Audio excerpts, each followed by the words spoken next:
On behalf of HRDC Gujarat University, myself, Professor Preeti Mayani, is welcoming all of you in online workshop on NEP 2020 Swayam and MOOCs. Friends, today we have our eminent speaker with us, Dr. Neelam Panchalji. I am welcoming you, Neelamji. Thank you. Our HR director, Professor C.G. Brahmbhatji. So, sir, I am also welcoming you and welcoming all the participants of the workshop on NEP 2020 Swayam and MOOCs. So, friends, as we know that we have already sharpened our for this NEP 2020, and Swayam is an instrument for self-actualization, providing opportunities for lifelong learning. And this, our new education policy is also emphasized on this lifelong learning. So, UGC HRDC has created a history from the Corona Kal. So, this UGC HRDC of Gujarat University is one of the oldest HRDC of India. It was known as Academic Staff College earlier. It was established in 1987. We are ranked 16th among 66 HRDCs of India by NEP. We are the first in Gujarat. We have organized more than 700 professional development programs, including faculty induction program, faculty development program, orientation program, refresher courses, short-term courses, winter school, summer school, seminar, workshop, symposia, PhD courseworks, whatnot. We have imparted training to more than 20,000 research scholars, academicians, and administrators working in colleges and universities of India. UGC HRDC has been the pioneer, created history and benchmarks by organizing so many programs under the able leadership of our director, Professor Dr. Jagdish Joshi ji, and he gave his best wishes to this online workshop too. And first of all, requesting Roshibhai for our university song.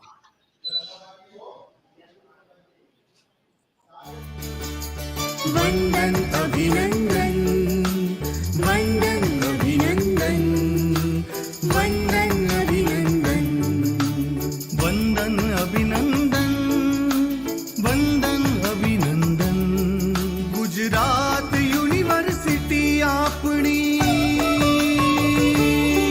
Gujarat university आपणी विद्यातणु तपोवन वंदन अभिनंदन वंदन अभिनंदन वंदन अभिनंदन वंदन अभिनंदन राष्ट्र चेतना कला साधना खेल भावना विकसे विश्व मानवी बनी गुजराती विश्व सकल માં વિલસે સ્નેહ સંપ સહકારની સાથે દેતી તું સન્મતિ સૌના સાથને સંગાથે સૌ સિદ્ધ કરે ઉન્નતિ પ્રેમ બંધુતા સમાનતાના પલ પલ પ્રસરે સ્પંદન વંદન અભિનંદન વંદન અભિનંદન વંદન અભિનંદન વંદન અભિનંદન વંદન અભિનંદન વંદન અભિનંદન વંદન અભિનંદન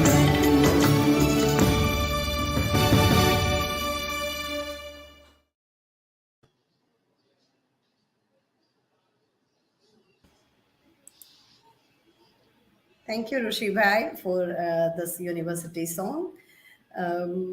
Nowadays, our Gujarat University is leading University of Gujarat, and our respect Honorable Vice Chancellor Dr. Necha Gupta ji is leading this university, and she is the first Vice Chancellor of Gujarat University. So, friends, she also gave her best wishes to this online workshop. And let me just introduce our today's resource person, Dr. Neelam Panchalji. Friends, today is the first day of Pavitra Shravan Maas, and I'm wishing you happy Shravan Maina, all of you. And Neelamji, I'm also welcoming you on behalf of HRDC Gujarat University. She is our best friend of HRDC Gujarat University, and as my director always said that this is the team GU, and Neelam Ben is one of the very precious person of this team HRDC Gujarat University. So once again, I'm welcoming you. Neelam ji is a delayed in management, completed her PhD, MPhil with gold medal, MBA, PGDI PM with gold medal. She is working as an associate professor and head of the Department of Public Policy and Governance, BK School, Gujarat University. DPPG runs courses like MBA in Public Policy, in Business Economics and Public Finance, MBA in Event Management, PG Diploma in Public Finance and Economic, PG Diploma in Public Policy Management, and other courses under the umbrella of BK Professional and Management Studies, Gujarat University. She is also a coordinator of courses like PG Diploma in Finance Management, PG Diploma in Training and Development, PG Diploma in Information Technology Management, and PG Diploma in Materials and Operations Management, running under management academic programs, working under the umbrella of BK School of Professional and Management Studies, Gujarat University, and coordinator for various courses launched under Institute of Defense Studies and Research at NIT. So she is our today's resource person. But friends, first of all, I would like to welcome and invite my in charge director of HRDC Gujarat University, Professor C.G. Brahmbhatji. He is leading this HRDC Gujarat University. And sir, I'm requesting you for your welcome speech. Thank you. Thank you, Priti Madam. I welcome you, all the participants, and today's expert, Dr. Neelam Madam, and my colleague, Priti Madam, and my supporting staff of HRDC also. Friends, today workshop on NEP 2020, Swayam and MOOCs. Uh, Friend, what is today talk, Neelam Madam? What is Swayam and what are the MOOCs courses and what how to develop the MOOCs on develop the courses and how to develop the module 1 to 5 and how to Swayam functional. Friend, I some brief in Swayam and MOOCs. Friend, it is Swayam is a upcoming online courses platform by the Indian government has MBS goal. It is the on one platform the would bind together Indian higher education, both online and offline. MOOCs, massive open online courses, have already helped a million of Indian informal continuous their education for free online. Friend, uh, dual degree is also available in Swayam platform. Certificate courses is available, and minimum passing is there. 40% is required, and 50 percentage of more than 50%, and you can refund your minimum fees there, 500 to 1,000. And you can add credit and also existing in your degrees also, and you can add also in your resume. Swayam functional is four part. First is tutorial and e-content like video and PDF and a live uh, discussion forum and assessment also port number, internal and external. And you know that every teacher friends you can one module, two module you are prepared, then it is useful to your score in API also. I welcome you, all of you, on behalf of HRDC. I also my respected Vice Chancellor Niza Madam and my respected Registrar Dr. P.M. Patel for their support. Madam, I also thank you, Nilam Madam and Preeti Madam. I over to you, Preeti Madam. Thank you so much, CG sir. Our director of HRDC Gujarat University, Professor Dr. Jagdish Joshi ji, is traveling abroad, and nowadays Professor CG Brahmbhatt ji is leading all of us. So once again, thank you so much, sir, for your best wishes to this online workshop. As we know that Lord Shiva is a part of Trinity of Brahma, Vishnu, Mahesh, and is associated with moksha, which is relief from the cycle of birth and death. So the Swayam and MOOCs are playing the role in this new education policy. Like this, Neelam ji, we are very happy to have you in this team HRDC Gujarat University. She has also designed MOOCs, and she's working associated with Swayam platform. So Neelam ji, I'm welcoming you and requesting you for sharing your experience with our participants of designing the smokes, and such a wonderful experience with Swayam platform also. So Neelam ji, please. Thank you. Thank you, Professor Preeti, Professor C.G. Brahmbhatt, Professor Joshi, and all the team members of the UGC HRDC Gujarat University. It's always a privilege and pleasure to be a part of UGC HRDC team and to work with all of you as a HRDC team. And importantly, when it is a question of delivering on MOOC, I feel that that is the best area, and that is one of the area in which I'm keen and very much interested to talk upon based upon the experiences that I have. So thank you And so Neelam much ma'am, once again, you UGC. are the right person. You are the right person for guiding us on this MOOCs and Swayam also, because you are really very associated, and you are practicing a lot for this.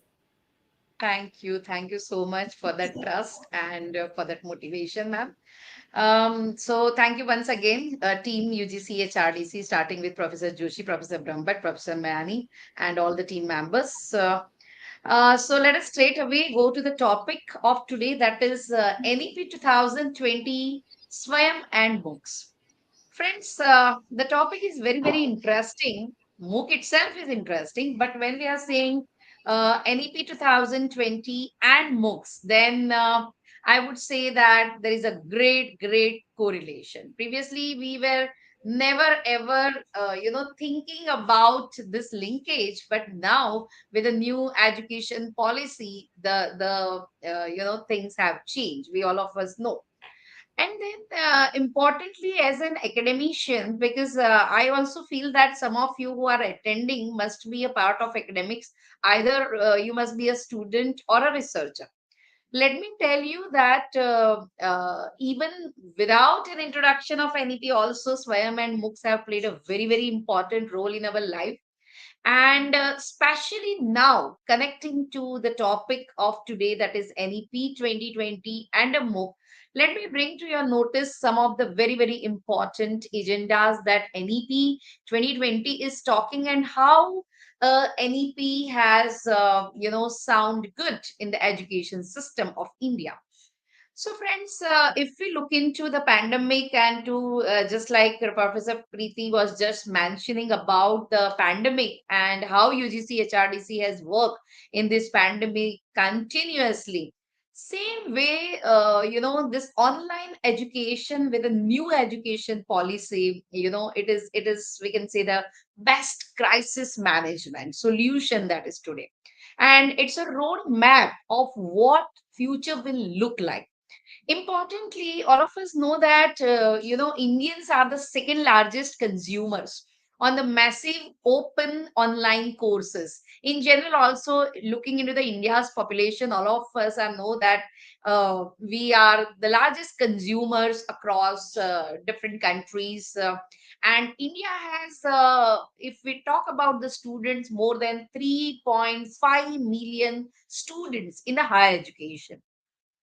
Now, if we look into the statistics, India having 3.5 million students in the higher education and around 900 universities, right? Catering to this need. Now, look at the ratio, 3.5 million students and 900 universities.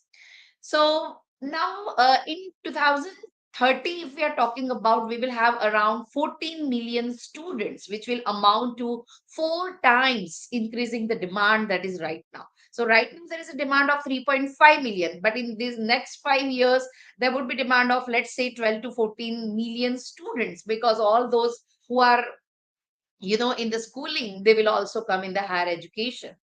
So now in this scenario, this online education will play a very, very wider role. Why it would play a wider role? Because it will make a digital breach for the aspirations who need education as per the 21st century. And new education policy is all about the degree, and it is all about focusing upon the life skills and vocational courses. All of us have started toward new education policies.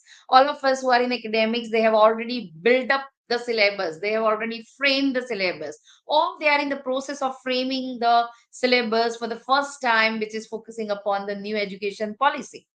So these new education policy is focusing upon the research. It's focusing upon online education, and believe me, online education would be the best place where the students have a deep sea of information and content, research, discovery, and the deliverables that we want to give. So nowadays, if you talk about, every now and then when we see the syllabuses, then there is a provision. All of us are knowing that there's a provision of 40% online education to the students. 60% they can sit offline, but 40% they can take online education anywhere across the nation. And with the NEP, it has given totally new ways, because it is bringing the transformation of the journey. We all know that by now the things have changed, and we all know that it is a way of comprehensive vision on the education that will empower the youth and children of the 21st century. So now the main question is, what is the connection with the MOOC? Why? Friends, all of us know that, in the world of the artificial intelligence and e-learning that has come up, NEP has strongly supported open source applications.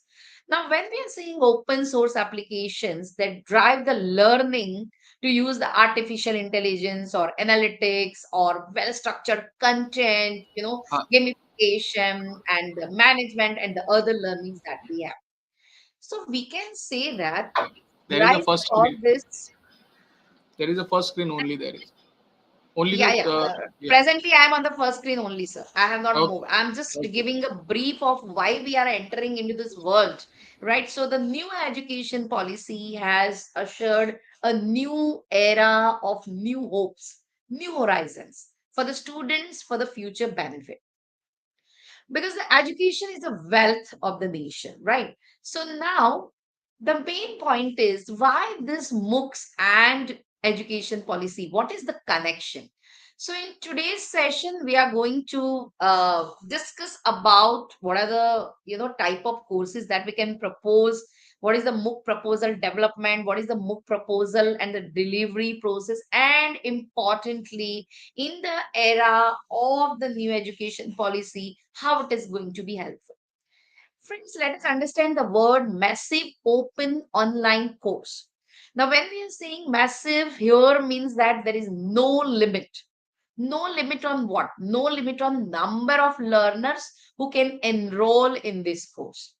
Now, let's say, for example, if you are in an institution which is running a course and you might have a capacity of, let's say, 200 students, okay, or 300 students, or 500 students, okay, and then those who have taken an admission, they can only learn in your institution.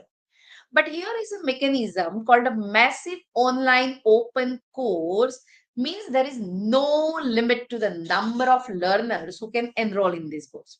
And importantly, it is open. Open here means no mandatory requirement except a very few requirements like a 12th pass or some general requirements. So there is no other mandatory requirement for enrolling in this course, right? So let's say, for example, I am a 12th pass student, okay, and I want to learn artificial intelligence and machine learning, okay. So if I'm not, I have taken an admission in the management, but I want to understand artificial intelligence and machine learning. How would I do? Because in my course or in my curriculum, there is no artificial intelligence and machine learning that is given, for example. Then in that case, when it is a MOOC, the stage is all ours. It is all open. Anybody who want to learn any course that is available on the platform can learn through the MOOC, and there is a credit associated with that, right? So basic philosophy here is anytime, anyone, anywhere. That is very, very important. So anyone can learn anytime, anywhere, and irrespective of their background.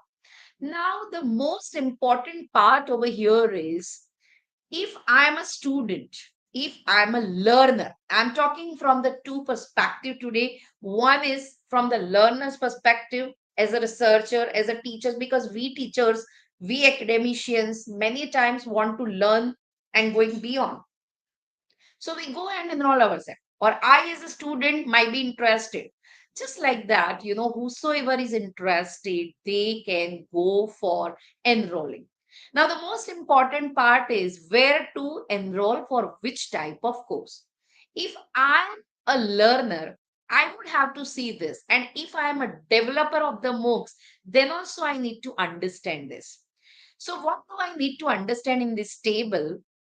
That is, for example, let's take an example of Consortium for Educational Communication. Now, this is the National MOOC Coordinator. What do they develop? They develop the non-technology undergraduate degree programs. So, if I want to go for technical degree program, if I want to learn something in the engineering, if I want to learn something which is related to the technical aspects, if I want to learn something which is related to the diploma in engineering or a degree in engineering, then my question is, can I enroll on CEC, that is Consortium for Educational Communication? The answer is no. The answer is no. Why? Because here you can see in this table that Consortium for Educational Communication, they develop non-technology undergraduate degree program. But if I am a technical student or if I want to learn for some courses on the engineering UG and a PG program, then I need to go for NPTEL. Even as a faculty or academician, if I am having a technical background or an engineering background and I want to develop a course on the engineering, then I should apply in the NPTEL.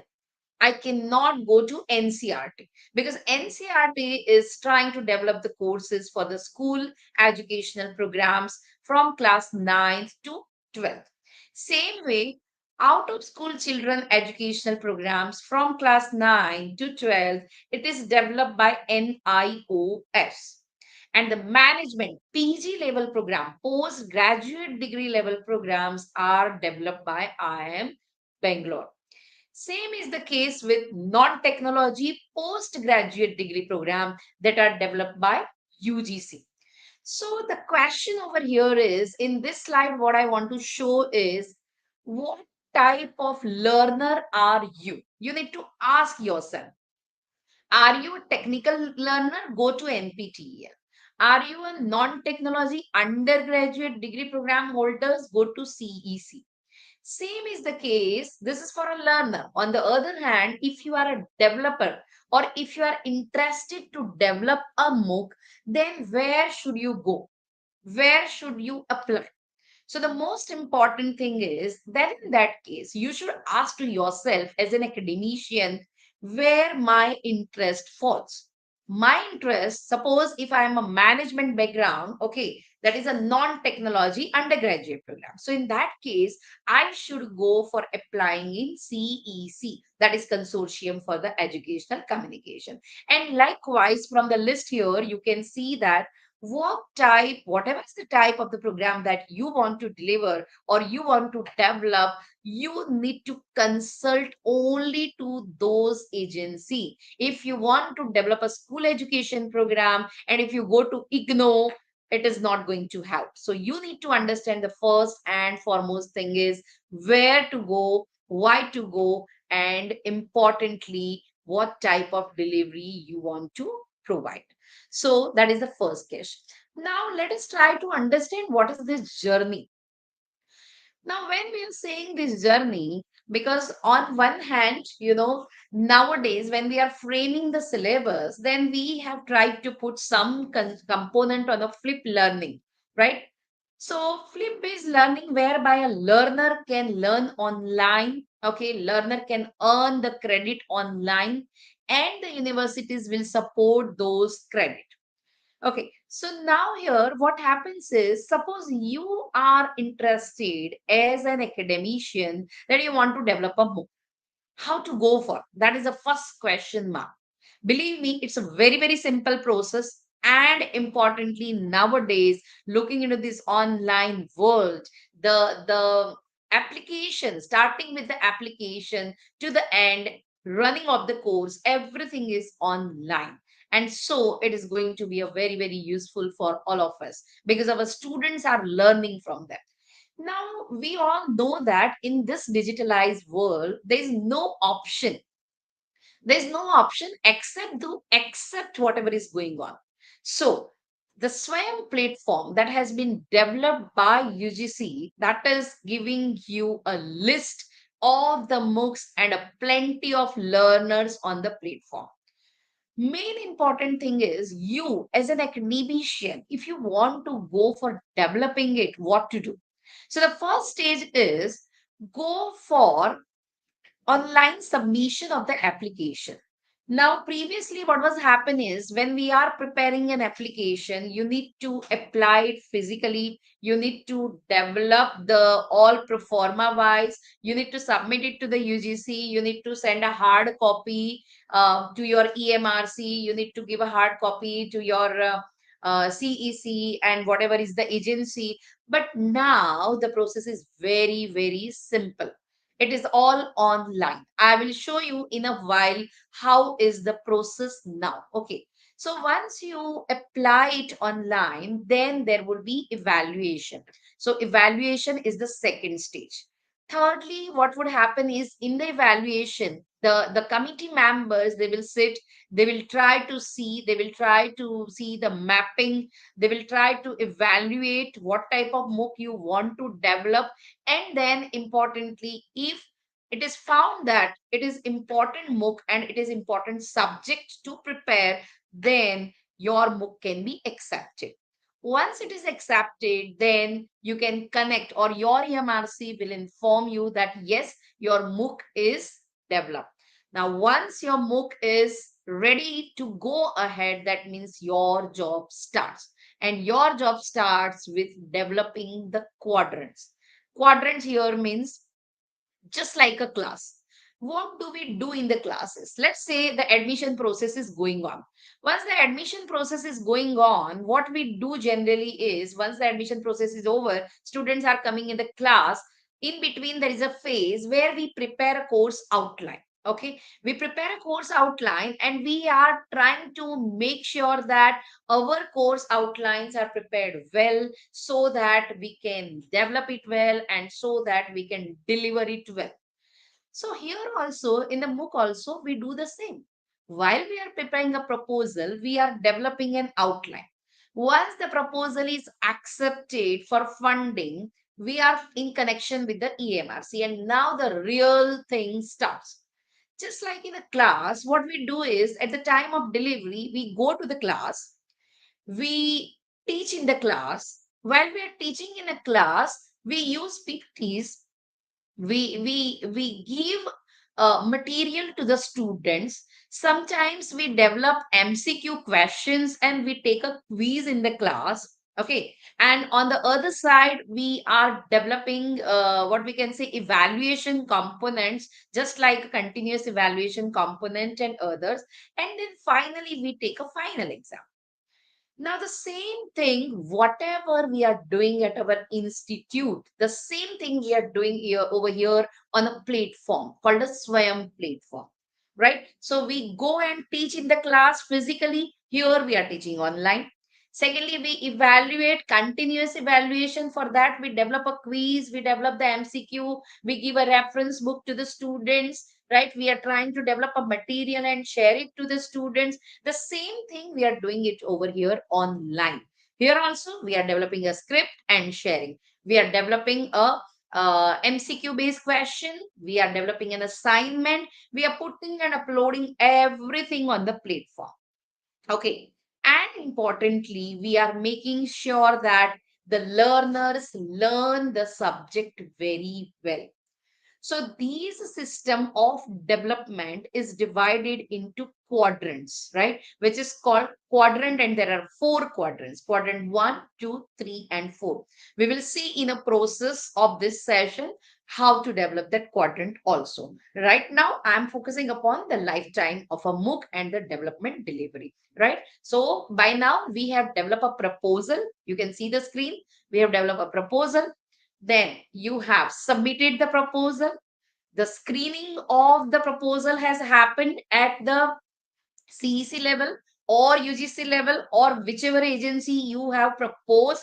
They call a meeting. They try to evaluate the proposal. They try to see the gap areas, and according to gap areas, if your proposal is there, they will accept the proposal. Once the proposal is accepted, the funding will come to your university or to your EMRC. Okay. Once the EMRC is informing you that your MOOC is ready, I mean, you have to develop a MOOC and your proposal is accepted. Once you know that your proposal is accepted, then you need not to worry, be happy, but your real work starts over here. Your work is development of the four quadrants. Okay. And then what you will do is you will prepare the whole MOOC, you will upload it on a platform, you will do the publicity and advertisement. In the sense, the learners can be aware about the area in which you have developed, because until unless people know that you have developed the MOOC, then how will they engage in a learning process? Okay. And then, once you have publicized is, the learners start enrolling in your course. Okay. So once they start enrolling in your course, you start the course, you do the in-course assessment by the way of the assignment, MCQs, quizzes, whatever, components you have selected for the evaluation, you're putting it in a platform. And then at the end, you are evaluating them with the end sem exam also. And then finally there would be course credit transfer and acceptance of the credit by the parent university would be there. So this is a general lifetime of a MOOC. This is lifeline of a MOOC, and this is for from both the perspective. If I am a learner, then I have to focus upon CDE, and if I am a developer, I have to focus upon all A, B, C, D, E, which you can see in the slide. So let us assume that we are an academician and I want to develop a book. So what is my first stage? My first stage is proposal making. So now the question comes is how to make a proposal, what to do. to, and what is the way out? Okay, so let us try to learn how to make a proposal, and for that we will use online platform itself. We will try to see that we are able to develop it over here, and for that let us try to understand how to make it.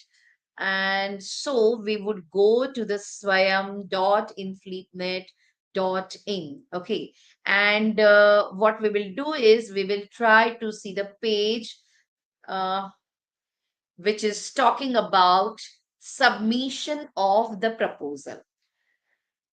So swayam.infleetnet.in, I hope you are able to see it. Yes. So here you can say that here the first stage is an introduction.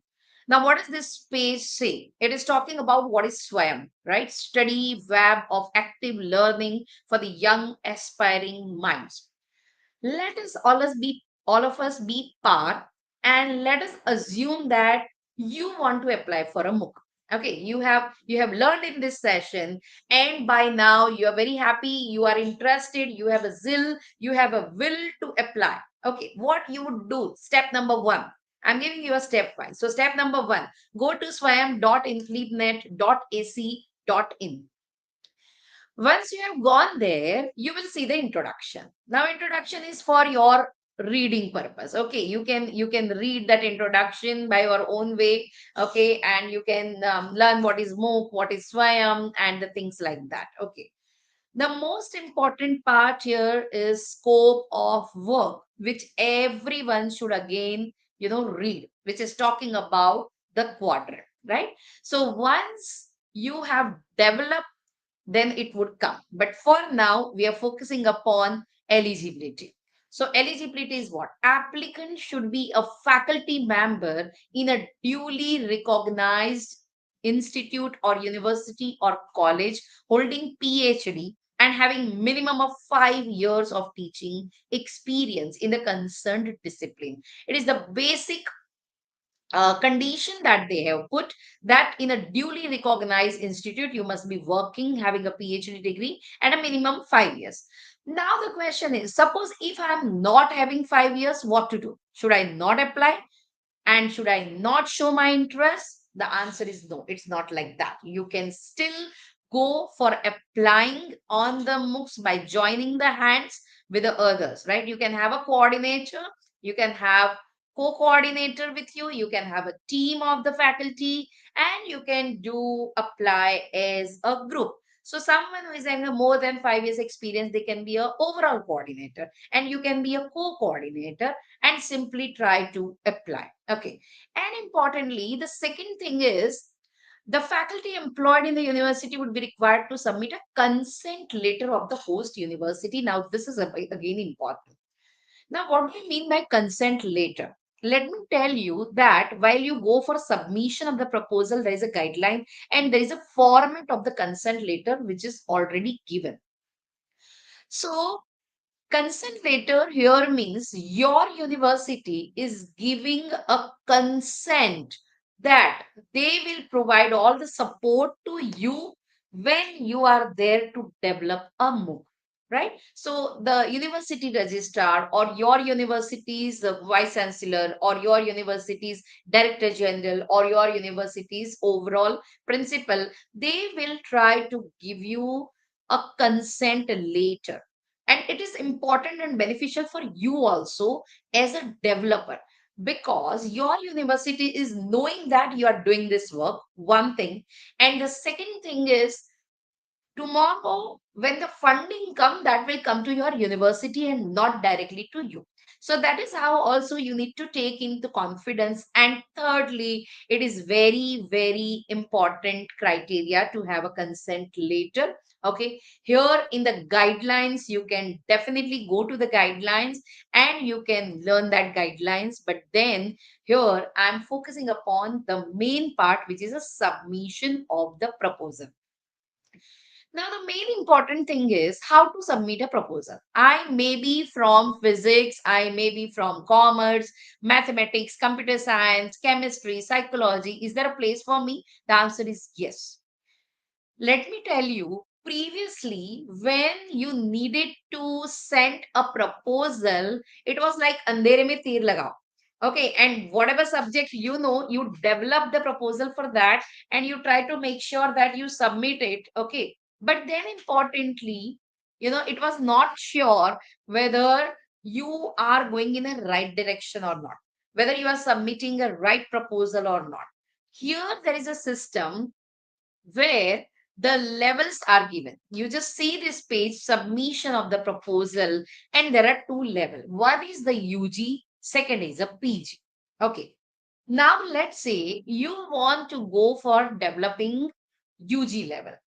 When you click on UG, all of those who are really online and who are trying to see this, you can do this parallel exercise. You can also open swayam.implementnet.ac.in, go to the submission of the proposal level, let's say UG, and then go to the subject.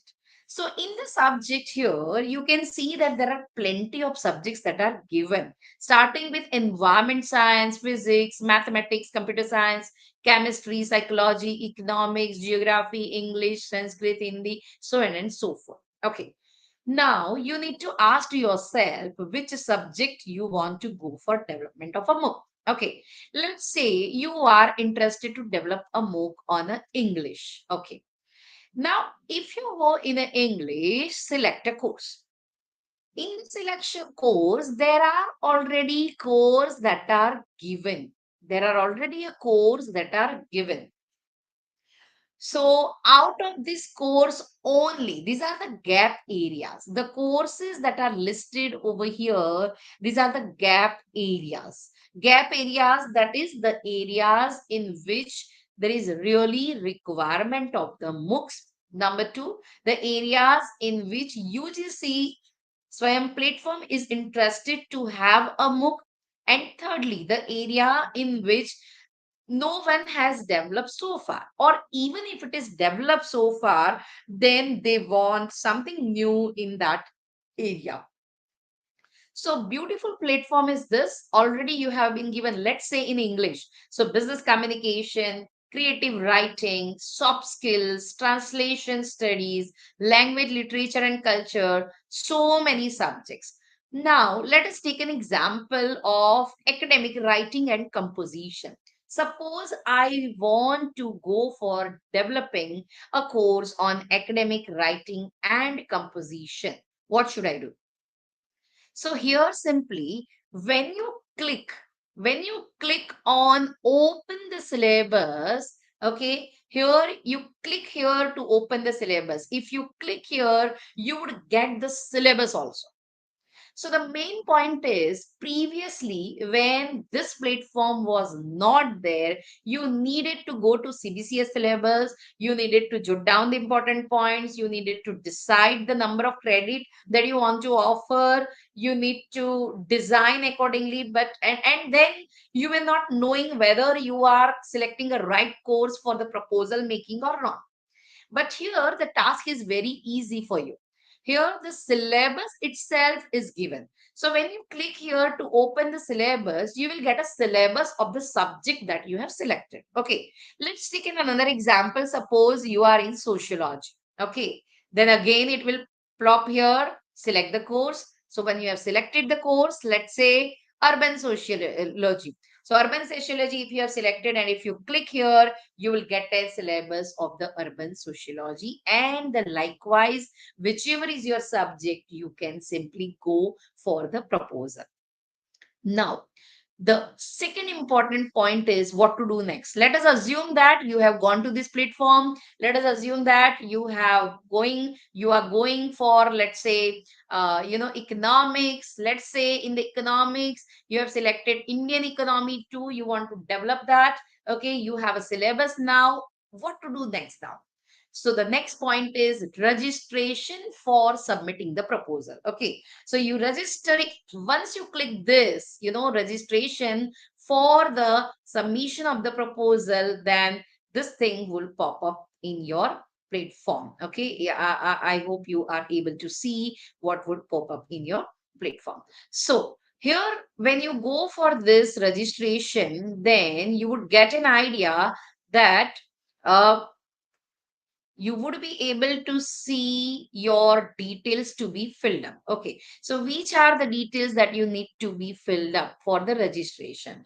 This would be the first step for you to start with. Okay, so the first step you need to do is you need to write down your full detail. Let's say I'm writing down something else. Let's say HOD. Let's say HOD at the rate bkdppg.ac.in.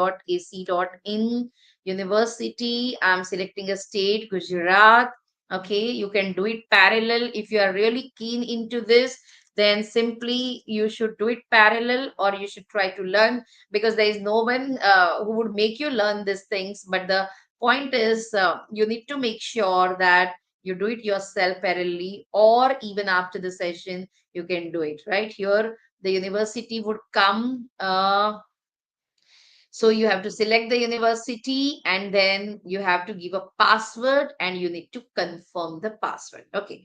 Once you do that, then simply your page would come up where you would try to see that simply whatever you have registered, your name and everything would be there in the screen, and the screen would ask you simply what exactly you want to offer. Okay, so let's say here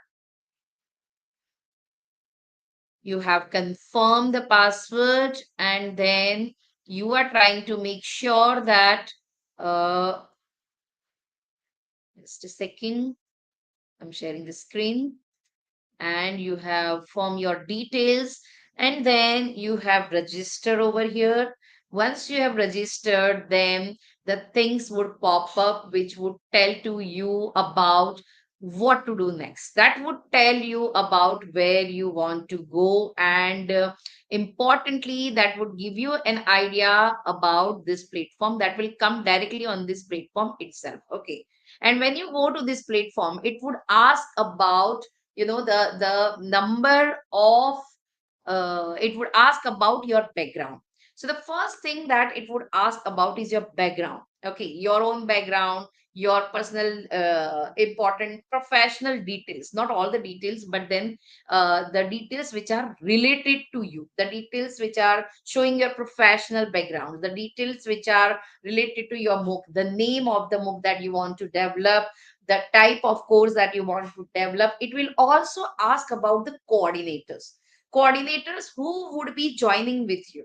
It will also ask about the name of the experts whom you are going to. Now, name of the experts, many a times what happen is, as a developer, many a times I feel that, I can develop the course my own and I don't need anybody. That is also fine. It is not a compulsion that you have, someone, but then yes, you can have a team. Why? Because that will give you somewhere freedom, and somewhere it will be flexible, and somewhere when you have a team you can divide the task among yourselves. Just like, for example, somebody can a writer, somebody can a presenter, somebody can be a technical person in a team, someone who is a cameraman in a team, someone who is a technician in a team, someone who is a proofreader in the team, someone who is a evaluator of the script in the team, someone who is evaluating a video.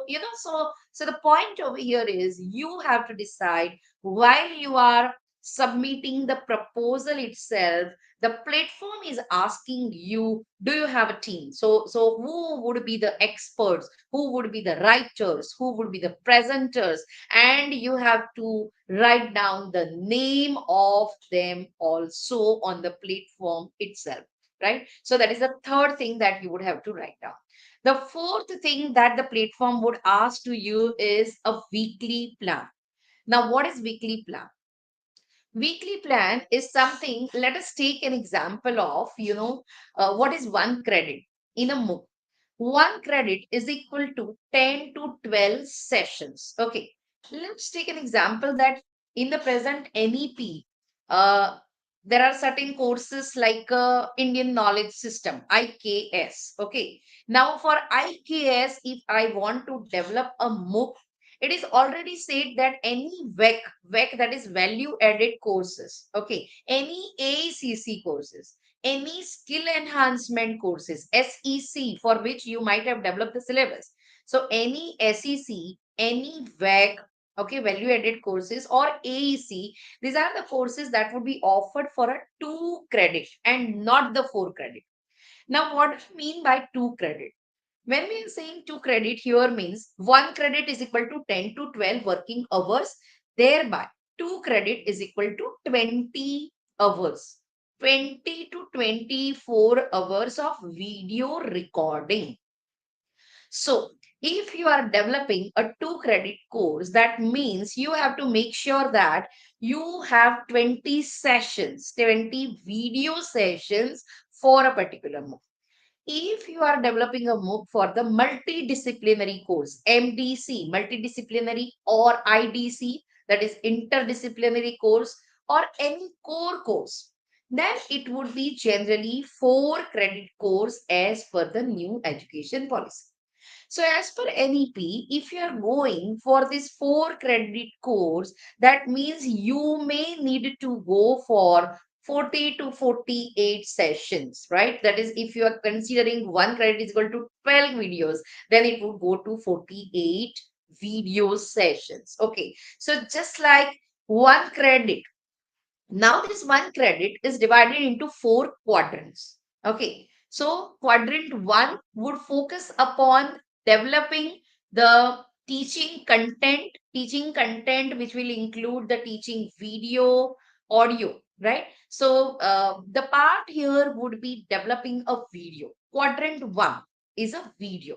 So when you have started developing it, then in your plan you have to say how many videos would be developing. So you would be developing, let's say, for 4 credit 48 videos, or for 2 credit 20 to 24 videos. Then those 20 to 24 videos, or 20 to 24 sessions, you have to give a session plan. You have to tell exactly which would be the first session, which would be the second session topic, which would be the third session, what would be the pedagogy, what you would use as a pedagogy, as a video, as assignment. You will give a self instructional material, you will give a case study, you would give a ebook, you would give some illustrations, you would like to do some work for them, or you like them to do certain work. What exactly would you like to go ahead with, right? So the most important part is, when you are developing the weekly plan, you have to make sure that you develop a course session wise plan. What we do is, in general also, when we are preparing a course plan in our what we can say syllabus also, when we are going in a class for learning, what we do is we plan out, then in week 1 what would I do, in week 2 what would I do, up to that, up to the last week, what would I do. The same thing is happening over here, right? So you need to divide the course accordingly, you need to prepare a weekly plan, you need to put it on a platform, and once you have put it on a platform, your proposal is gone. Okay, let us assume that your proposal is gone and it has gone for the review. It has been reviewed by the people and it is accepted. And there's a good news on your email ID that your proposal is accepted for the MOOC. What would you do now? So now the answer to your question is, here you have to develop a quadrant. Okay, so there are 4 quadrants that you need to develop. Okay, so what does this 4 quadrants mean? The first quadrant, as I just said, you need to go for including teaching video and audio in organized form, animation, simulations, video demonstrations, virtual labs, interviews, so on and so forth. Now, the most important thing here, friends, while you are developing a video, there are certain things. Quadrant 1, when you are developing, there are certain things that you need to be kept in mind. Okay, so what are the certain things? That includes the The video part, before video part, you may need to go for developing a script that is the chapter itself. You need to write down the chapter, just like what we do is in a class. When we are going, we are developing a material. Here also, what you do is you are developing a self instructional material. Okay, this is called a script, because that also you need to put on a portal. So you start with what? You start with quadrant two, right? Which is talking about the learning resources.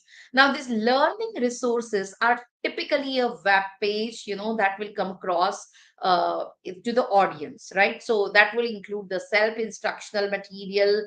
You will give an idea of the e-books, will give illustrations, case studies, open source, content on the internet. For that, you may give a link, you may give a research paper to the students for studying, right? You may give a name of the journals, you may give a page number, you may give any historical development information, articles, anything you may like to give to them.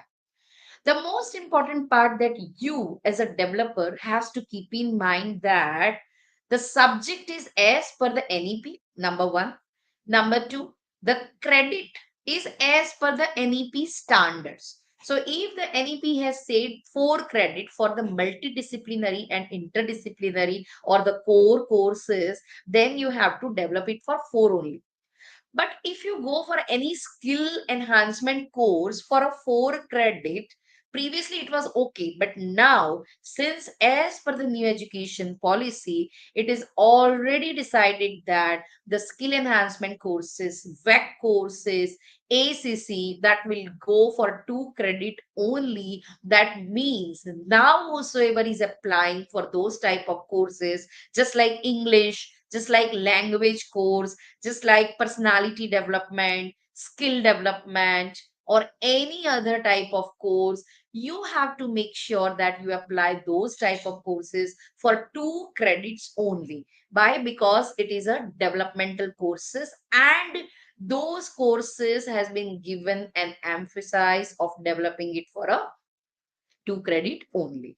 And so the material that you are developing, that would be accordingly. So the most important part for you is when you are doing that weekly plan, you need to be very cautious that in 20 hours you want to give a material and you want to include certain very important fundamentals for your course. Okay. And so while preparing a weekly plan, you need to understand that. On the other hand, while preparing a quadrant, two, you need to focus upon the weekly plan only, right? So according to your weekly plan, you need to see that it is all as per your weekly plan only. Second thing that you need to understand is whenever you have developed this script, the script should be a type of script or the type of course material which a learner can understand easily. The language is very, very important. You have to make sure that you are using a very, very simple language so that any learner can understand. Why? Because the learners, those who are going to be there, they would be from any part of the nation. You don't know their capability, you don't know. So the point is, it is again not necessary that you develop the course only in English, right? It is a vernacular, so you can develop a MOOC on any language. That is also one of the very, very important point that we need to understand over here.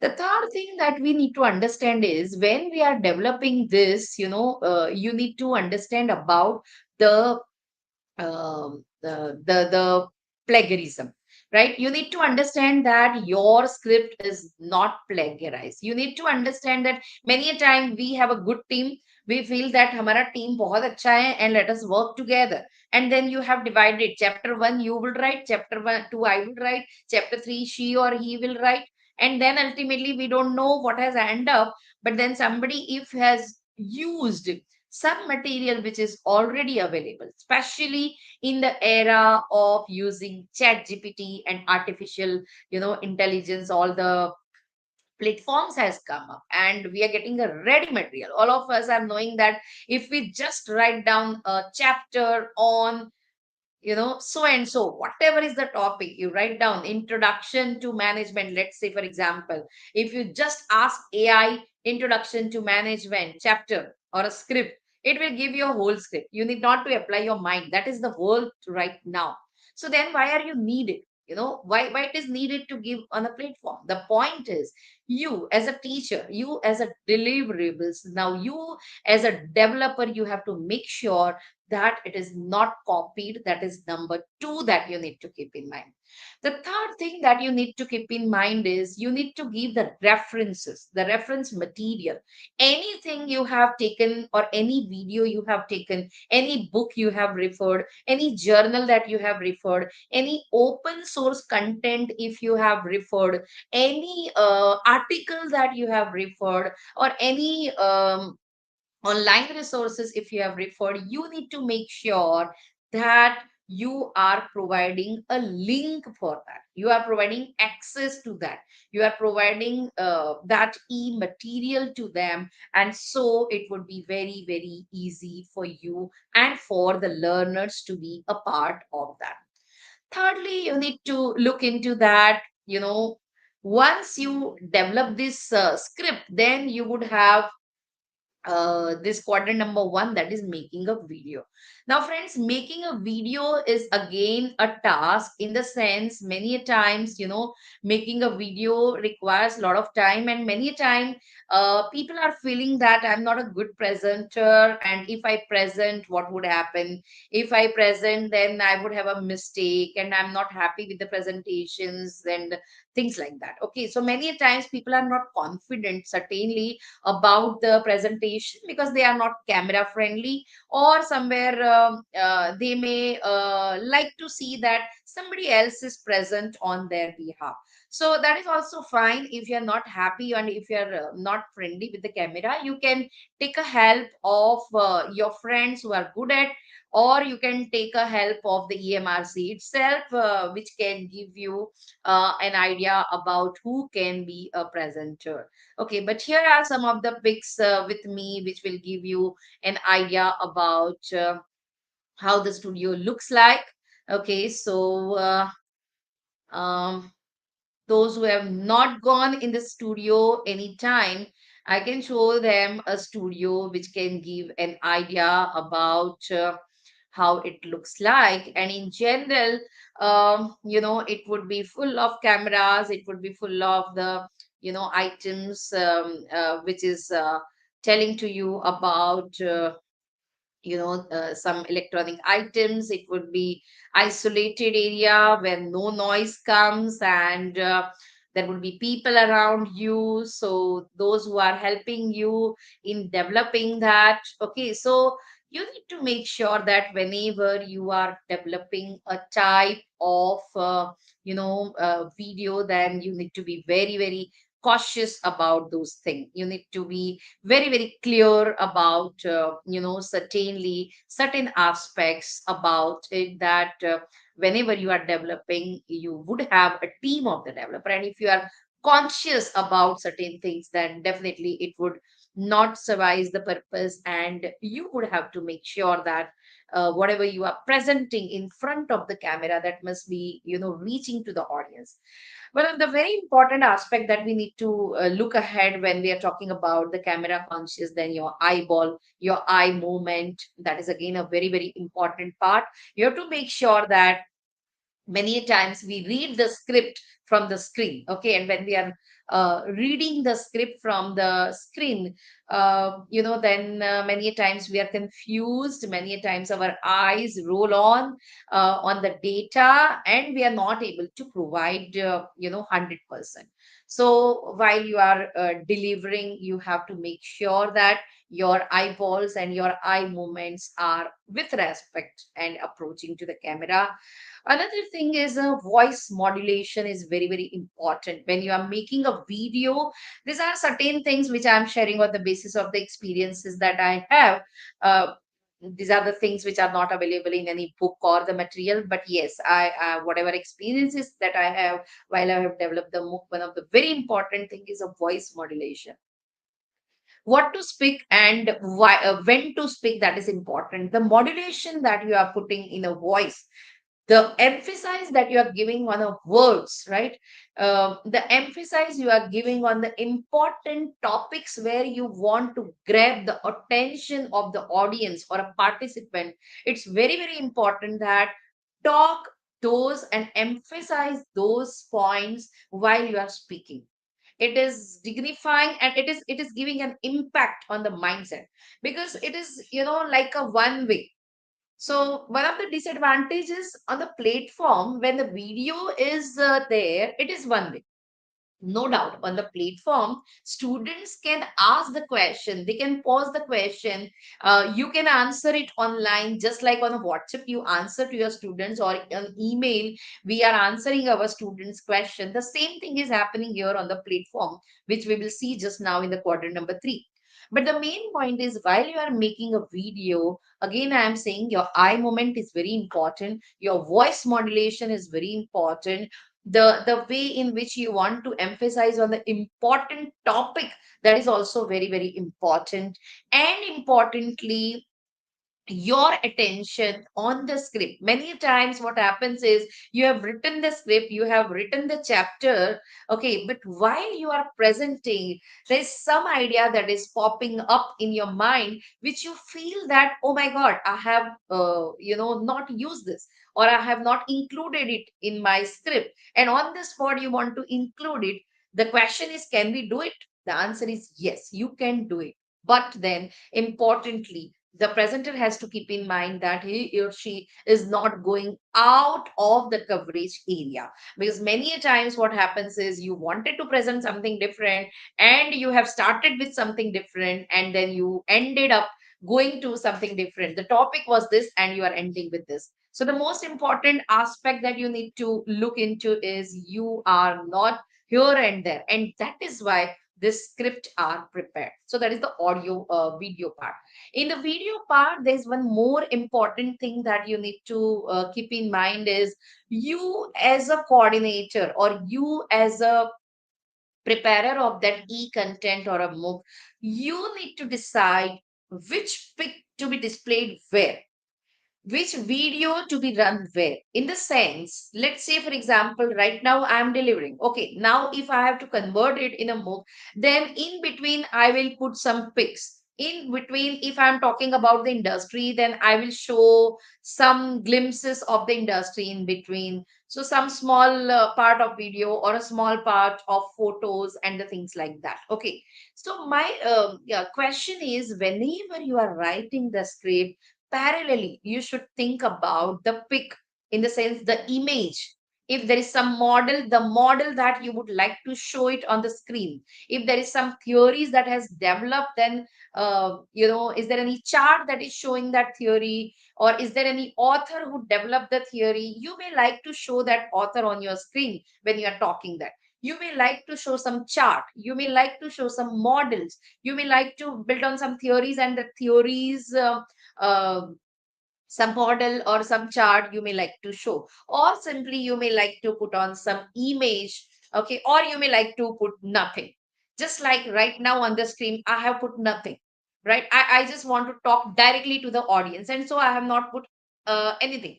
But the most important thing is, if I go on talking like this, it may happen that it may be monotony for the learners, okay, they may not feel interested. And so to make it interesting, you have to make sure that that the images that you have displayed, the video that you have displayed, the content you have displayed, the chart you have displayed, or the another thing that you have displayed on your video, that must be interesting, that must be catchy, that must be to the point, that must be attracting to the audience, and that must be in a way that you don't want your students to go here and there. Just in class, what we do is, we are trying to see that our students attention are only on what we are talking, And so, if we are going for a lecture method in the class, then all of us are knowing that people get bored. Okay, they're not interested. But then, if you put some games in your pedagogy, or if you put some image, show it to the students, and then ask, what do you see here in this image, and the things like that. If you show some video and then give them assignments on that basis, they'll be very, very happy. So, this is the second important part when you are developing a quadrant, that you have to make sure that your audience are sticking. And for that, there is a concept called a learner centric MOOC. Okay, so you need to make sure that you develop a learner centric MOOC. You need to make sure, and you have to be happily saying that, whatever you have developed is liked by the audience, and to make sure that you have to again make sure that you are delivering it up to the mark. Okay, and for that, your attention as a preparer is very, very important. So that is quadrant number 2. Now let us focus upon quadrant number 3. We are right now talking about the quadrants. Quadrant 1, which was talking about the video part. I have given you an idea about how to develop quadrant number 1. Then quadrant number 2, which we were talking about the learning sources that is needed to be provided to your audience, to your participants. Quadrant number 3. Now, this quadrant number 3 is a thing which you need not to develop. You need to devote the time behind this, but you need not to develop, because whatever you were needed to develop, you have already developed it, right? You have developed a instructional material, you have given a link, you have given a references. If it is a case study, you have given a case study. If it is open source, you have given open source links, and so on and so forth. You have already given script, you have already prepared a video. Okay, that means the delivery part is over. But most important thing is, in a class, when we are in a class, then we know that students raise the question. They have certain doubts. Here also it will happen that learners will have doubts. So quadrant number 3 is a discussion forum for raising doubts by learners and providing clarification on a real time basis by the course coordinator or the team members. Certainly, you have to make sure that you are clearing the doubts of your participants. It may happen that whatever you have developed, you know, the learner may have some doubt in, let's say, definition. They will have a doubt in, let's say, some concept. So what would you do? They would simply put it on a platform. They would put it on a platform, and you would get a mail which will show that doubt. Either a mail or the email ID which you have registered. Number 2 is, you may go to the platform itself. So you'll go to the platform, you will check whether the learners have any doubt or not.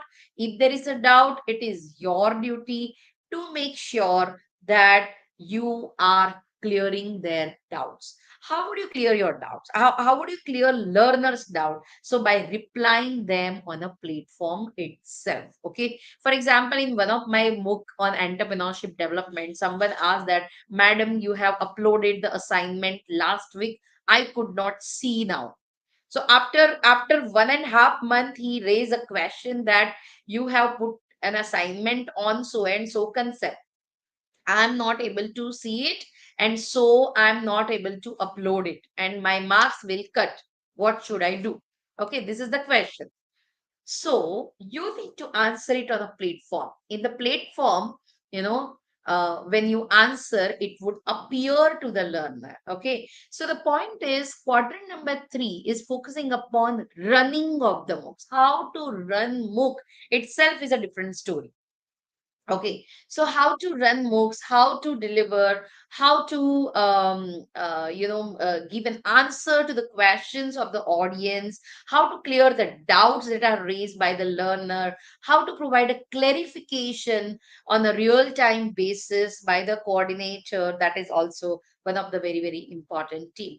Even in your team, you can have a person who can regularly check the platform and who can give an answers to the question that are paused by the learners. So that is quadrant number 3.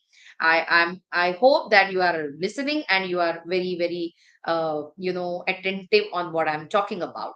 Quadrant number 4, friends, it is talking about assessment. Now, just like in a class, what we do is we have internal exams and external exams.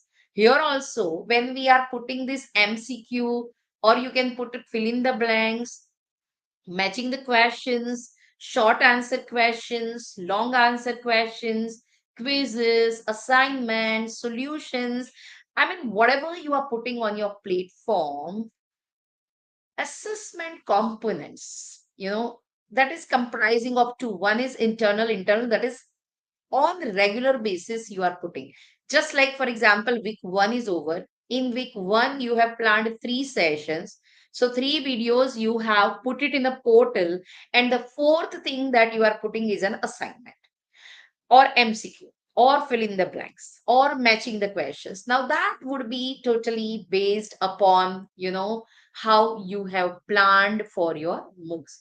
So basically, you need to understand that parallelly, that assignment component that is to be given, and importantly, at the end you have to make sure that you take an exams, and for that exams what you need to do is, to the platform itself you need to submit it.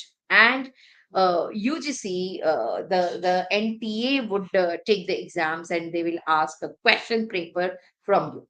So as per the NTA guidelines, and for guidelines, they are also arranging the meetings. So for guidelines, they are also arranging a special sessions whereby, the person who is preparing the MOOC, who can give an idea and who would be able to draw an attention of the audience. So I was talking about the pic of the studio. You can see over here. Okay, so here you can see the studio where you can see the camera. You can see how the screen is displayed. You can see that there is a cameraman. You can see that there is a producer. You can see that there is a table, and on that table, the person who is presenting will sit. Okay, this is a type of video, and like that you can stand, you can sit, and you can deliver. But the point is the lighting, the sound, the camera, that is also one of the important part of your presentation. So to get a feel of how it looks like, I have shown this picture. So friends, you need to be very, very clear that whenever it is talking about giving an important contribution, especially with reference to the quadrant, you need to make sure that the instructional material, the required material, that is being displayed. Okay, now the question that comes many times is, what are the important considerations that are kept in mind by the evaluators, right? So when you have submitted, the evaluators try to look into the course promo also, the duration. Let's say, for example, as per the NEP, I just now was talking that as per NEP, for WEC, for SEC, SEC, and for Indian knowledge system, these courses are of 2 credit. Okay, so the requirement is 2 credit. But if you are proposing that course for 4 credit, then it may happen that your course is not accepted. Why not accepted? Because the requirement across the nation, I mean, the guidelines itself is saying that SEC should be of 2 credit course, or WEC should be of 2 credit course. That means while you are developing, you need to have it in your mind. Many a times, the courses are not considered because of the wrong credit that have entered. Okay, many a times it may happen for the core course you have put 2 credit. You're saying that, okay, I just want to develop a MOOC and I just want to experience. Okay, and so you are putting into credit. But then it may happen that the committee itself is suggesting you to make it of a 4 credit. So the point is, you as a proposal maker, you have to keep in mind the duration of the course. The duration of the course must be based upon the importance of the subject, must be based upon the credit system as per the present NEP. So as per that, you need to fill it. Okay. Another important thing that you need to focus upon is when you are preparing this MOOC, you have to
Friends, due to some technical problems, I think Dr. Neelam Panchal is trying to connect us. She has shared her views and her practical knowledge about this Swayam books, and very soon she is connecting all of us. In this comment box, this chat box, if you have any questions regarding this Swayam MOOCs, you can ask all the friends. And please submit your workshop feedback in given link. Yes, Neelam, Yeah, I yeah. think, Sorry, maybe the course, the disconnection. But I was all yeah, it's into okay. speaking only. I was not knowing it has gone. Yeah. Yeah. Thank you for Okay, bringing please that to carry the on. Yeah, notice. yeah, yeah. Yes, yes. So the point what I was talking about the target audience, friends, when you are putting, the objectives, the clear-cut objectives are very important, and importantly, the target audience. Your course should be very much oriented, and your audience should be very much get an idea that it is for you.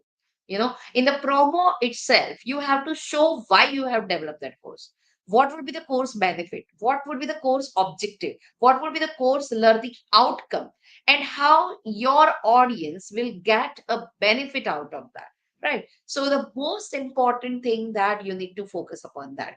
And another important thing that you need to understand is whenever you are developing as per the NEP, then all the considerations that are there as per the NEP that you need to keep in mind, because your book would be answering to the growing demand of the education. When we are talking about the current scenario of the higher education in India, then we are the third largest system of education in the world, and next only to US and China. So importantly, when we are preparing this MOOC, we have to keep in mind that it is not necessary that your learner would be only from India. They may be from any part of the world for that matter, right? And when we are talking about the university, which I was talking about, the 900 universities, right?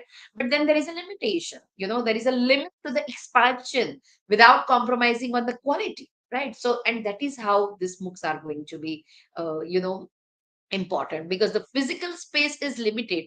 But then building a new campus or opening a new university, that is not going to suffice the purpose. What is going to suffice the purpose is a MOOC itself, because it is anywhere anytime learning, right? So when you are developing that, you have to keep in mind that to your audience, you are clearly mentioning that this is the target audience. You are clearly mentioning that this is as per NEP. You are clearly mentioning that the course credit are as per NEP. You are clearly mentioning that when the students see, for now, if you look into the NEP, then we have a baskets that we are preparing, and the universities are going to follow that baskets.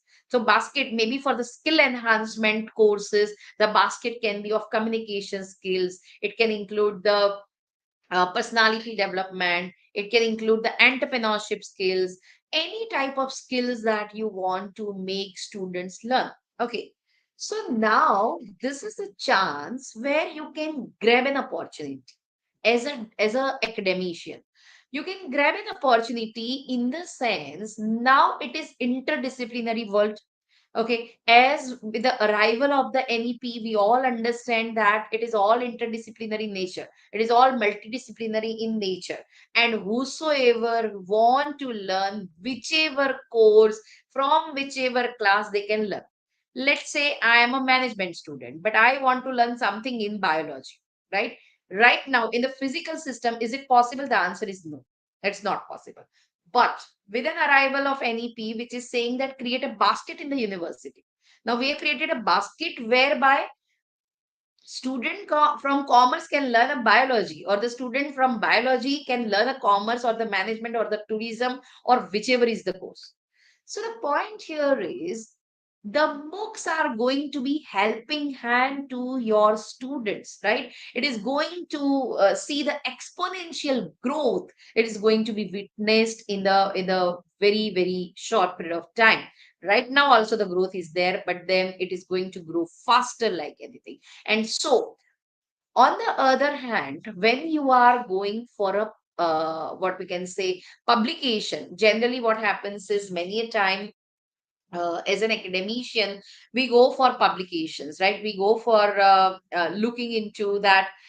We have a good API, no doubt. Nowadays, people are not bothered. People are bothered about the quality and the quality production. But yes, let me tell you that this MOOC or the e-content development that we are doing, that is also supporting you in terms of developing your API. It is trying to tell you about, uh, how your e-content or how your MOOC is there. Okay. Importantly, one of the another important point is the financial part, which is needed to be mentioned over here, that when you are developing a MOOC, of course there is a finance. It is not like a service that you are doing for any platform, right? So whatever you are doing for your students, for that you have a finance also involved. So officially you are allowed to do that, and officially you are going to earn out of that. So if a person like me who is really interested, but then added advantage is finance also. So those people who are thinking that what is there in for me, इसमें मेरा क्या फायदा, इतना sir फोड़ेंगे उसके बाद पैसे का क्या, या ultimately what is the benefit out of this, right? So believe me, NEP 2020 has opened the door not only for the students to take any course, but also for the academicians, yeah, to develop any course. Why? Because the audience that you are going to get is now not limited to your area. It is not limited to your commerce or your management or your science or your arts, right? So art student will also come to you, or a commerce can also come to you, and a science student will also go to any interdisciplinary world. And that is how you as a developer of the course should take an advantage, right? It is again not for you that you are a management, so you can apply only for the management related MOOC. Nothing like that. Let's take an example of the research methodology. Now, research methodology that comes in a science, that comes in a commerce, that comes in a management, that comes in a languages, that comes everywhere. So in a public administration also. So if you go in the portal you have lot of options that is available. Those options you need to see.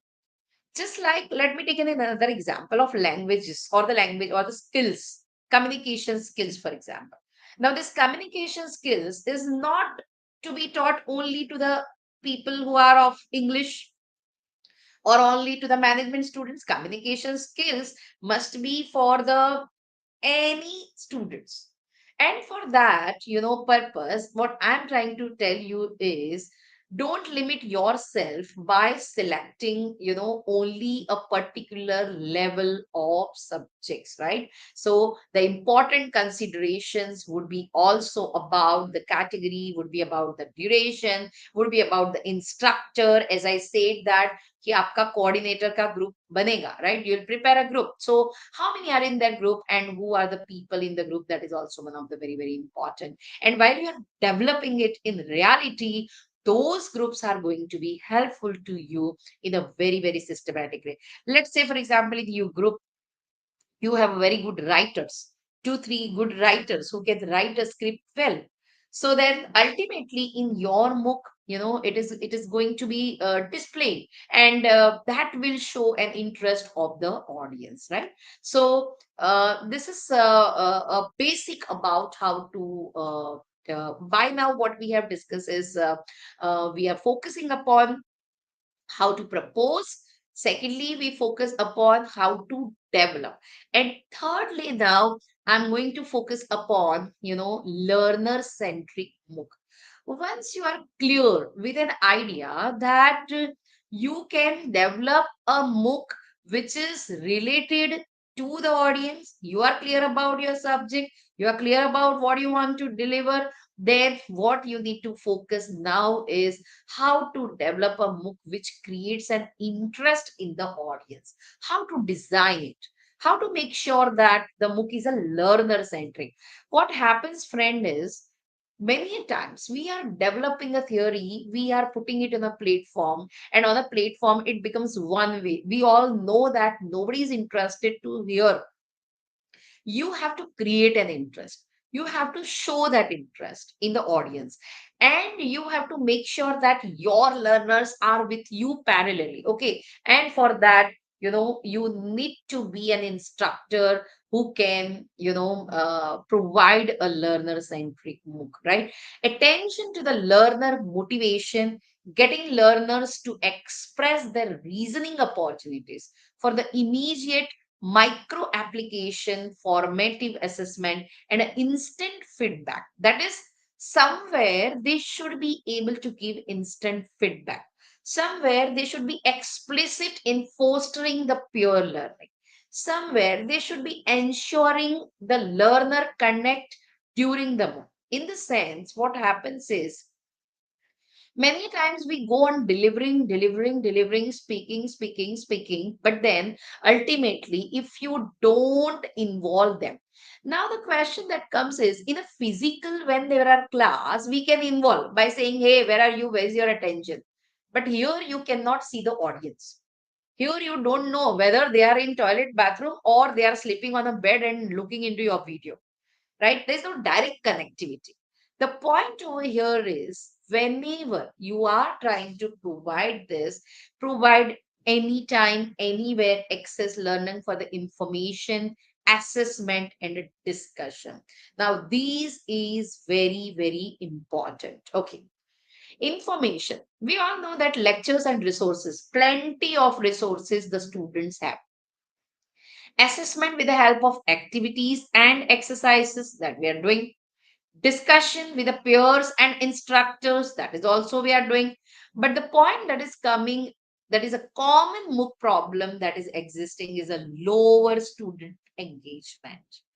Very important point. Students are not engaged, they are not interested to, they just want to pass on exam, so they don't look into your videos and just get set go, abc in the exams, or submit the assignment because it is a part of compulsion. But then you want your student to engage, you want to make sure that there is low participation in the discussion forums, you want to make sure that you want to increase the low competition completion rates. Many times what happens is the learner enrolled were 1,000, okay, but the people who appeared in the exams were 500, and the people who cleared the exams are only 100. Okay. So low completion rates, that is again a big problem. People get enrolled by force. For example, if I have run the course on entrepreneurship and there is a subject of entrepreneurship, like for example, presently in our semester 3, there is a subject entrepreneurship development. I have already developed a 4 credit course, and I told my student that you have to compulsorily see the book. Now, what they will do is they will enroll, they will make sure that they see the videos, okay? But there, if in the video, if I have not engaged them well, if I have not given them examples like that, or if I have not given some exercise in the video itself like that, then they will see 1 day, 2 day, 3 day, 4 day, and then they are gone in their own world. Because of that, where the assignment occurred, they don't know. When you ask for a quiz, they don't know. When you take an MCQ exams, they don't know because they were not in a platform. They have lost the interest out of your MOOC. Okay. And this is because of the engagement, right? The problems of the engagement that has worsened in the MOOC setting, right? The distance, the scale, and the diversity of the learners are all high. Somebody is joining from a village and somebody is joining from a Delhi and somebody is in Chennai, somebody is in Ahmedabad, somebody is out of India, and all have joined in your MOOC. Okay. If you are not engaging them, then it would be a problematic. Okay. So for that, what do you need to do? What you should do for a learner centric MOOC? Okay. So there is a model of the learner centric MOOC which is talking about orchestration. Okay, it is divided into 4 parts. One is learning dialogues. This is very, very important for everyone to understand because many a time MOOC process is fine, but then developing a learner-centric MOOC itself becomes a difficult if you have not given an attention.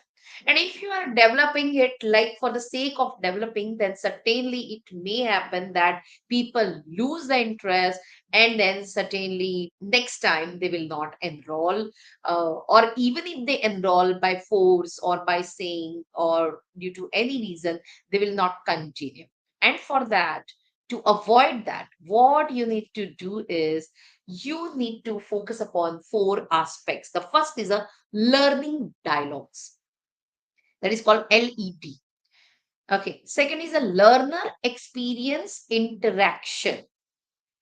Third is a learning extension trajectories. And the fourth is a learning by doing. Let us understand this one by one. Friends, when we are saying LCM model, it is focusing upon learning dialogues. What is learning dialogues over here? It tries to say you that give some reflection spot. That is, you ask a question in between to the learners. What do you feel about? Let's say I want to explain the concept of entrepreneurship. Okay. In the starting, if I say a definition of entrepreneurship or the meaning of entrepreneurship and the things like that, people will not be interested. Instead, I should create a learning dialogue. What is the meaning of learning dialogue? Learning dialogue here means content plus reflection spot. Now, what is reflection spot? Reflection spot here is trying to ask a question in between. You know that they're not going to answer, but then you have to make sure that their interest is there with you. So ask a question. Do you know what is entrepreneur? Do you know how many people have started? Do you know that India is this type of country? Do you know that the government has launched the startup mechanism? Are you interested to start? Do you want to become a person who want to start a business? Okay, these type of dialogues you can create if you want to deliver something on entrepreneur. For example, like that, for whichever subject you are delivering, the first important part is your content must be very rich. And the second is give a reflection spot. Give a question mark on your video itself. Ask a question, give them 1 minute, let's say, or some seconds to think over. Okay, they will think over parallelly, and then you give answer to them. That would be a reflection spot. That is, they will think parallelly what you are talking about. They'll answer parallelly. They will try to make sure that, they are involved. And when they are involved in that half an hour video, it would be a fantastic show. Then it's just like a series or a movies or a serial that we are watching. What next? What next? So next episode में क्या होगा, right? That waiting would be there to your audience if you are putting a reflection spot. Okay. Second is a learner experience interaction. Okay. So here it is trying to say about focusing upon the question for the discussion or peer interaction. You can call in your studio some experts. Let's say you want to talk something on the commerce and industry. Let's say you want to talk something on a bank. Okay. So you call a banker in your studio, have a discussion, and let people learn through that discussion. That is one of the area in which you can have an interaction. Okay. Again, one of the way is try to take an interview of some people who are there in that area, interview of some experts whom you know, interview of some people who are already there as a part of the industry and the things like that. So some discussion forums, some interviews that would definitely help. Okay. So you have to make sure that learners have experienced something in your MOOC, learner have experience in that particular session. I'm talking about a session. So in the session plan that you have planned, the pedagogy that you are writing, you should think well in advance. In this class, I would have a lecture method. In the second class, I would put this exercise and make them think. In the third, I would put some reflection spots because the topic is like that. In the fourth class, I would include the interviews of the experts. In the fifth class, I would include some peer interaction or some group discussion among the students doing in the class, and I will show them and I would make sure they learn, right? So this is the type of exercise that you do while you are preparing the book. Another thing is learning by doing, right? While you are ending the session or while you are concluding a particular session, you can give activities, okay, or you can give a feedback, or you can have a feedback from them. When you ask for a feedback, if I ask right now, are you getting the things? And if you are putting answer in the YouTube, I will get an idea that yes, you are here, right? If there is some activity is given, or if the people are involved, okay, and if they have given some tasks to do, then definitely they will be with you. Okay, you can give some exercise, but for that, most importantly, as a preparer of the MOOC, as a developer of the MOOC, you have to give your heart and soul into that book. You have to contribute that heart and soul in that MOOC. Then and then you would be able to provide those type of exercises. And then importantly, the type of exercises that you are providing, you have to make sure that it is not copied from somewhere else. So you have to be very, very creative in what you want to deliver. And lastly, learning extension trajectories. Thereby, you try to provide the resources, you try to assimilate the quiz, you try to make sure that whatever you have provided, they have resources. Whenever they want to see that, then they are able to see that. So the most important aspect that you have seen so far is you have to make sure that it is a learner centric MOOC model. So friends, with this, I would try to conclude and give you the overall glimpse about where we started and what we are concluding by now. So in this session, we started with NEP, the new education policy, and how NEP has changed the world. How NEP 2020 has put ourselves in an effort to develop an education system which is important, and which is giving us skilling, which is developing the youth of the nation. The second important part is we have seen that out of the millions of the people who are learning in the higher education, only nearly 900 around universities are there, and so physically it may not be possible every time to deliver. And Thirdly, that we have seen that in this interdisciplinary and the multidisciplinary world, NEP 2020 has opened the door for any learner to learn any type of subject. But for learning that type of subject, people do not have time to go into that college or go into that class and sit, and we don't know about how can it happen physically. But through the MOOC is the only platform, or Swayam is the only platform. With the help of the MOOCs, you are able to deliver. You are able to deliver and you are able to learn. If you are a learner and listening this, then you can learn any subject on the MOOC. And if you are a developer, if you are an academician, if you are a professor, if you want to develop, then sky is the limit for you, because now in this interdisciplinary world, as per NEP 2020, anyone can learn anything, and so you can develop on any of the subject. We have also seen how to, if you have a kickstart in your mind that I want to develop, then I took to you to the platform where the proposal is developed and the proposal are made. We have also seen that how can you register, how can you select the subject, how can you go to the selection part, and then we have tried to see what are the quadrant, how to develop the quadrant, and how the quadrant systems are important, how is the video making, what are the important aspects of the video making. We have also tried to see that if you want to catch and make sure that a lot of people learn from your MOOC, then you need to develop a learner centric MOOC only. Because if you simply develop a MOOC, no one is going to sustain, no one is going to listen you, and people are getting bored. So you have to make sure that your learners are feeling interest in your delivery. And for that, we have seen how to develop a learner-centric MOOC.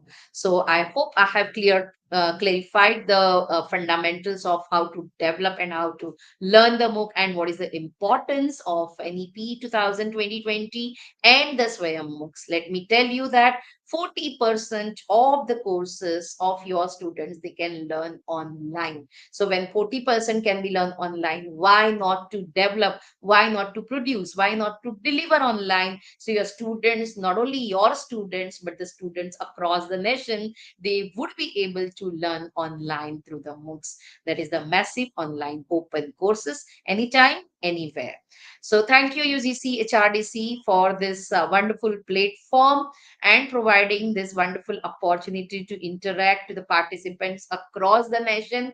I'm very sure that those who are blank a little bit about the MOOC, they must have little bit idea about how to do it, and stay connected. UGC HRDC is always there to provide this type of platform and organizing this type of workshops, with the help of the which you as a learner can develop your skills, and you can build those skills, you can work on the skills, and we are always there for you. Thank you once again to the HRDC team for this wonderful insights. Thank you, all of you, for patience listening, and I assume that you all are still connected on YouTube. Thank you. I can see some of the feedback also. You can stay connected. I'm sitting at the BK School of Business Management. If you have any more doubts or questions, we can meet physically also at BK School of Business Management. Thank you once again, Dr. Preeti and the HRDC team. Thank you so much, Neelam Panjalji, on behalf of HRDC Gujarat University. Friends, Neelam ji has described not only theoretical part of Swayam MOOCs, she also guided us practical knowledge with the practical knowledge of Swayam MOOCs. So once again, Neelam ji, thank you so much Thank you. for Thank your. you. Pleasure is all mine. Thank you once again. Thank you, friends. As we know that Indians are the second largest consumers on massive open online courses. We have approximately 3.5 million students in higher education, and the Swayam MOOCs platform provides us the opportunity as Neelam has just now said, that whenever you want and whatever you want. So this is the flexibility of both the sides, from the teachers and as well as the students. So once again, Neelam ji, thank you so much for your Thank you. Thank you. wonderful workshop on NEP 2020 Swayam MOOCs. Friends, now it's time to move on with this Swayam MOOCs, and Neelam ji has given us the proper guidance and motivate all of us to develop our MOOCs and identify ourselves, and we can also design our MOOCs whenever, as Neelam has just said, that whenever you needed the guidance. She is at BK School of Management, Gujarat University, and it will really make us more flexible in the way of teaching and learning process. So once again, Neelam ji, thank you so much. Thank Um, you. Thank you. it's time to thank you, to say thank you to all of you, because without the participants, the HRDC Gujarat University wouldn't organize this online workshop on NEP 2020 Swayam MOOCs. Neelam, I'm just you just look out that feedback box, yeah. So our so many participants had given his feedbacks. Nishit Yeah, Davda, importantly, they are here. I'm very much happy because they are right now here. Otherwise, in general, they are in their own world. But importantly, yeah, it's good that they are here. But आपने नीलम इस तरह से जकड़ के रखा ना, इसलिए वो लोग जाना चाहते थे लेकिन नहीं जा पाए. So all credits goes to your presentations and you. So once Thank you again, so much. once again, It's a thank you, Dr. Neelam Panchalji. I would like to thank our respected Honorable Vice Chancellor of Gujarat University, Dr. Nirja Gupta ji. I would like to thank you, Registrar Sir of Gujarat University, Dr. P.M. Patel Sir. I would like to thank you, my respected Director of Gujarat University HRDC, Professor Dr. Jagdish Joshi ji. I am also very grateful and thankful to our in charge director, Dr. C.G. Brahmbhatt ji, and my entire team of HRDC Gujarat University. I'm thankful to Dr. Neelam Panchal ji for your precious knowledge and precious time to HRDC Gujarat University. And I'm also thankful to all the participants of Gujarat University HRDC. Friends, be connected with HRDC Gujarat University, because within few weeks, we are also coming with a new topic in this workshop series of HRDC Gujarat University. So, last but not the least, our entire team of HRDC Gujarat University, Janki Ben, Pinal Ben, Jalak Ben, Rushi Bhai, and all the team members of HRDC Gujarat University, who are the backbone of this HRDC Gujarat University. Once again, friends, be connected with HRDC Gujarat University, and we are assured you that will come shortly with another new topic, which is very useful to all of you, friends. So have a great day. Shravan मास की तहे दिल से आप सभी को बहुत बहुत शुभकामनाएं. Thank you. Thank you, Prithvi ji. Thank you, GCHRDC team once again, Professor Brahmbhatt, Professor Joshi, Professor Mayani, and all the team members of the HRDC. Congratulations to all of you. You're doing such a wonderful job and on a consistent basis. Very nice, wonderful. Hats off you. Thank you. Once again. Only because of the team Gujarat University, because you all are the backbone of HRDC Gujarat University. So once again, thank you, and friends, take care of yourselves. Have a great day, have a great learning, and be ready to design the MOOCs on Swayam platform. So once again, thank you, thank you. Bye bye to Thank you. everyone. Thank you, all Thank of you. you. Have a nice time. Thank you. Thank you.